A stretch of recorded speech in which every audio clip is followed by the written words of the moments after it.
I think people are aware of the physical symptoms of Parkinson's disease, but the emotional tolls, that's huge. Took a huge toll on my dad. He would cry a Absolutely, lot. yes.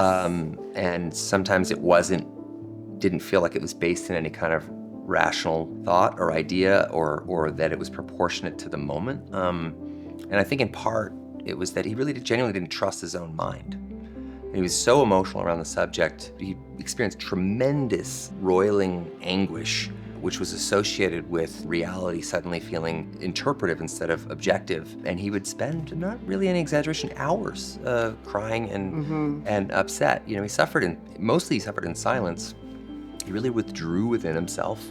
We stopped having company over, avoided neighbors. It was brutal on him and on me and the boys.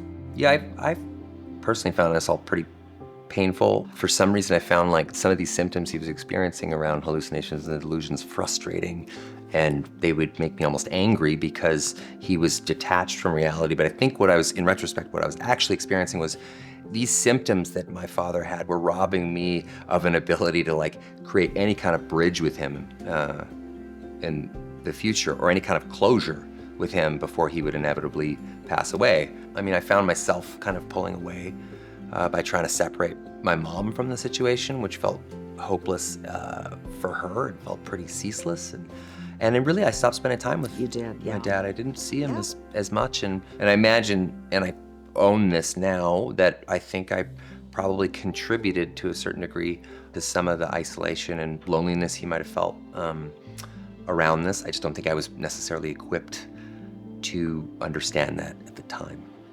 I think that caregivers' fatigue is very real and very serious, and I think how people talk to others about this is important. I think caregivers speaking to other caregivers is essential and important, because it is a tremendous burden for anyone to carry something like this on their own all the time.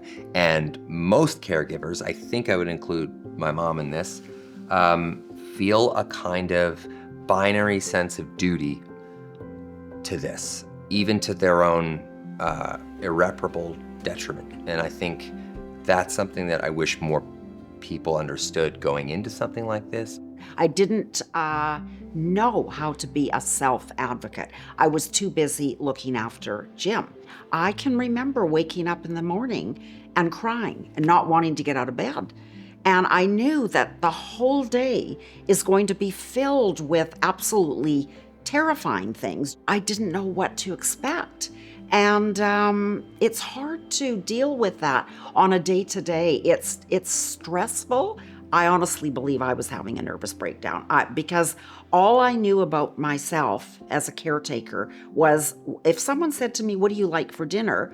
I would have answered, "Well, Jim likes a roast, and he likes it done not too well." And this is it. My point is, I didn't know who I was. My level of stress was so, I went to the doctor. My blood pressure was so high. Parkinson's-related hallucinations and delusions generally worsen over time and can negatively impact daily life. With Parkinson's-related hallucinations and delusions, there is also a higher risk of early nursing home placement and hospitalization. For caregivers, isolation can increase the risk for depression. Hallucinations and delusions in Parkinson's are associated with increased burden and emotional distress for caregivers. In fact, I've seen this with some of my patients' caregivers. They often feel they have to endure it alone. And here's something that I am guilty of. I kept everything to myself. My friends didn't know. Ryan was the first one. I broke down crying. He was in California.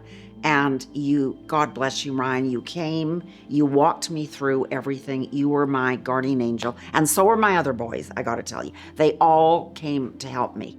I think that you needed someone else to pull you out of there. Otherwise, you never would have given yourself the permission to do it. I was going down with the ship. In my experience, when speaking with caregivers taking care of a patient with Parkinson's-related hallucinations and delusions, it's important to remember that the caregiver burden can be very high when the centerpiece of Parkinson's disease is hallucinations or delusions. And that makes it even harder to care for patients. And so the caregivers really need to reach out to their other family members, their children, their community members, to their clinicians to be able to get that help and that respite care that they so often need. Take control before hallucinations and delusions get out of control.